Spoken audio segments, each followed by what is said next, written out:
Assalamualaikum warahmatullahi wabarakatuh. Hai, bertemu lagi dengan saya Eci Mintasari dengan nomor induk mahasiswa 858105206. Kali ini saya akan melakukan praktikum IPA yaitu pada modul 3 KP2 tentang uji zat pada makanan. Yaitu yang pertama pada zat makanan yang berkandung karbohidrat dan yang kedua yaitu zat makanan yang berkandung lemak.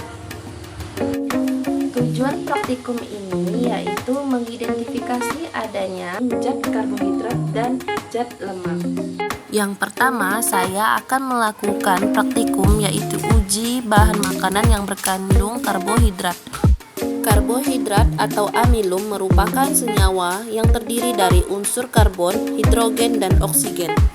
Untuk menguji bahan karbohidrat di dalam sampel makanan dapat diuji dengan pemberian larutan yodium dan terlihat perubahan warna menjadi biru tua, biru ungu, ataupun biru kehitaman.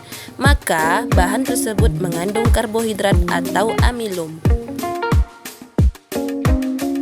Adapun alat dan bahan yang saya gunakan yaitu ada beberapa sampel seperti telur, tempe, lemon, umbi setela, biskuit, roti, kentang, tomat, dan nasi. Dan terakhir ada pelarut yaitu betadin sebagai alat uji. Langkah-langkah percobaan. Teteskan betadin 2-3 tetes ke dalam kentang. Lanjutkan ke tomat, ke nasi, ke umbi-umbian yaitu setila, biskuit, roti, lemon, tempe, dan telur. Kemudian kita tunggu selama 10 menit dan melihat ada perubahan warna atau tidak pada bahan tersebut. Setelah 10 menit, terdapat perubahan warna pada bahan-bahan tersebut yang artinya jika berubah menjadi berwarna biru atau keunguan, maka sampel bahan tersebut mengandung karbohidrat. Dari hasil pengamatan ternyata bahan yang mengandung amilu atau karbohidrat yaitu kentang, nasi, roti, biskuit, dan umbi setela. Sedangkan yang tidak mengandung amilu atau karbohidrat yaitu tomat, tempe, telur, dan lemon. Untuk melakukan kegiatan yang selanjutnya yaitu saya akan melakukan uji lemak. Berikut video yang akan saya tampilkan. Lemak adalah makronutrien zat gizi yang dibutuhkan dalam jumlah besar yang tersusun dari karbon, hidrogen, dan oksigen. Lemak bersifat tidak larut dalam air dan akan meresap ke dalam kertas, meninggalkan noda transparan atau berminyak yang tidak hilang saat dikeringkan. Adapun alat dan bahan yang digunakan yaitu yang pertama, larutan santan, susu, air, lilin, kertas sampel, spuit, alat tulis, korek api, daun bawang, lemon, buah sawit, kemiri, kacang tanah, dan margarin. Langkah-langkah percobaan. Siapkan kertas sampel, sedot air santan menggunakan spuit, lalu oleskan ke kertas tersebut.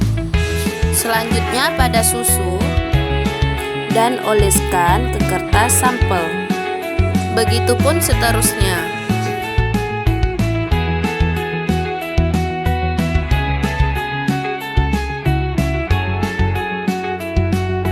Selanjutnya, pada buah sawit, caranya dengan menggesekkan sedikit demi sedikit ke kertas tersebut. Begitu juga pada bahan yang lainnya.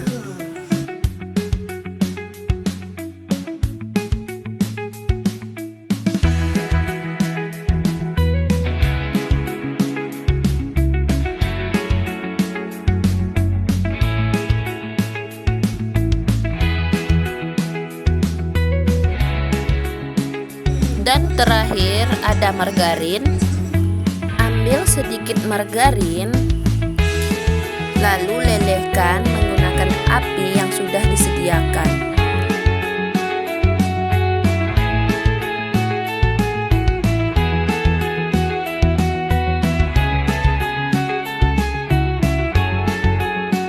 Jika sudah, oleskan ke kertas sampel, lalu letakkan berdasarkan sampel-sampel yang sudah disediakan. Dan tunggu beberapa saat sampai kertas mengering. Dan inilah hasilnya. Yang pertama ada santan. Di sini dapat kita lihat, ternyata santan mengalami transparan, menandakan bahwa santan terdapat lemak. Dan kedua ada susu, ternyata juga transparan. Air tidak transparan dan menandakan tidak adanya lemak. Buah sawit ternyata transparan, menandakan adanya lemak.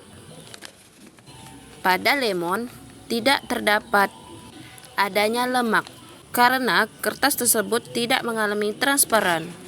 Selanjutnya pada kemiri mengalami transparan.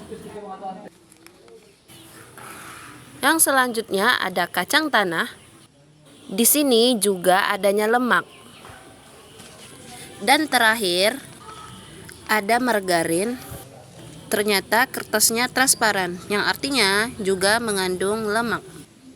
Di sini dapat disimpulkan bahwa bahan yang mengandung lemak terdiri dari santan, susu, buah sawit, kemiri, kacang tanah, dan margarin.